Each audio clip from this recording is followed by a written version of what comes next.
if you look at this verse, Drag it down below, down to the devil's shore, to be his guest for. I mean, it's really what we call dum-dum riffs, you know? But there's just pure energy and there's something like really driving about these things. So I think you can use the guitar as like a musical instrument, obviously, but you can also use it as like a driving force. Oh, yeah. It's like a force of nature. Totally. And what I think the bridge does exceptionally well is it takes that and it just makes you want to fucking bang your head into a wall. Yeah, you use it like a percussive element. And that's why it's important to get like kind of a wall of sound when you're getting these recorded, you know. It's all about impact, not really the musicality of it. And here's where it all comes together.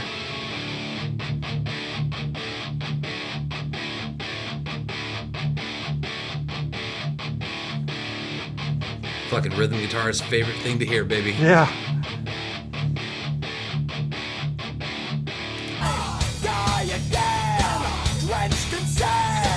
That might be the best part, the best secret part of this entire song. The lyrics right in there. Die again. die again. Die! I think that's really just because we didn't have any other lyrics, so we just said die twice and die again. And it became really funny, so you have to leave it. Something's that funny. Die again, die. Literally just saying the word die again. And, you know, Jimmy was around during that lyric as well, and when you have 5 people that think that's hilarious, it's so funny. then you have to keep it. Yeah. Kind of like when Jimmy says skull in Save Me. It's just like, why does he say skull? It has nothing to do with the song, but you have to leave it. That's my all-time favorite. Die. Let's hear Die it. again.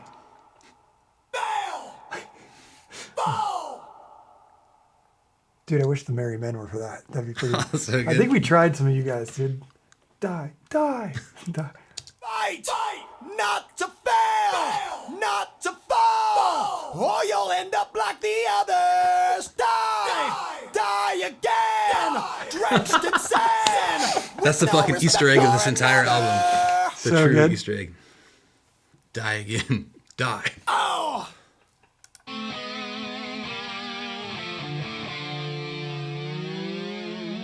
Down, feel the fire, feel the hate. Your pain is what What we is that right there? hate. Oh, it's an extra one. Yes. Hate. Your That might be Jimmy.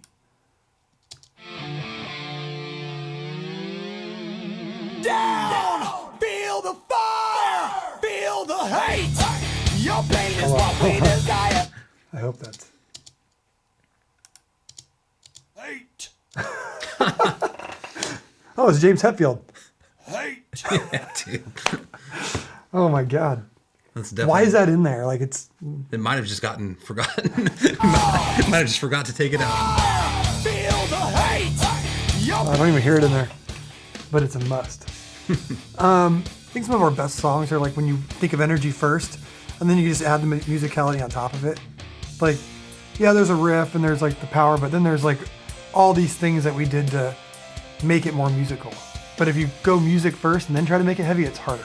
It doesn't usually translate as well. No, absolutely. So That's how you get dynamics, you know? totally worry about one thing, the feel and the heaviness, and then you can work on the notes later. And then this is like the one little variation in the song where we had the piano come in and like, because honestly, the key it was in, or there was something going on to where it felt really cheesy and typical to go straight back into the chorus out of that part. And so we came up with this, we had to Avengify it. We had to do something. and I know they may seem real, Is these vocals in here? but our lives made up. Let's try this again. And I know you hear their voices.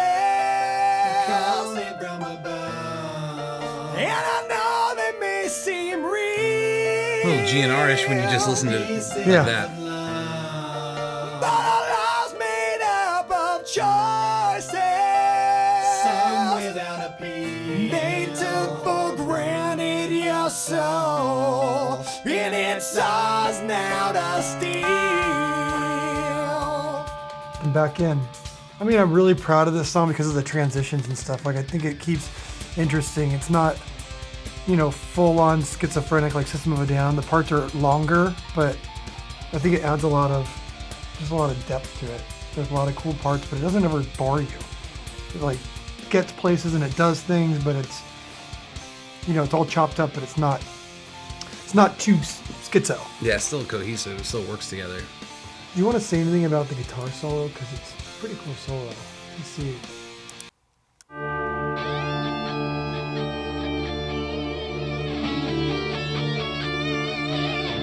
Yeah, just coming back to the spookier notes, and then it kind of gets a little boozy feeling. Yep. But I remember when Sin was recording, sitting there and really trying to get everything had to be perfect for this album. So it was like the most vocal you're ever gonna hear me. Like, yeah, we gotta do this. We should try this. You know, let's put a dual here. Like, really kind of coach. Like, he's the best guitarist ever. But like coaching it so it just is perfect. And I think everyone was putting in their input because we knew what was on the line to make this album perfect. And in all aspects, vocals, everything had to do it justice. Because in all honesty, we didn't know what was going to happen after we released this album. It might have just been, you know, the final piece of the puzzle. I mean, could do him justice and say it was just a one take. Yeah. He just came up with it and bangs out. But it's one of my favorite solos. I think it's just so cool. Fits the song so perfect, and I just wasn't happy about having to learn those duels. It's like classic because it's like straightforward. It gets to the point, but it's not too arty. It fits perfectly for this song. Yeah. I also like the end, like the third chorus, how we slow down.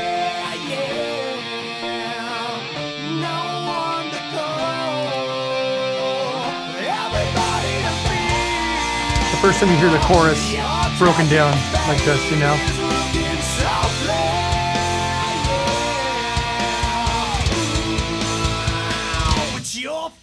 Nightmare.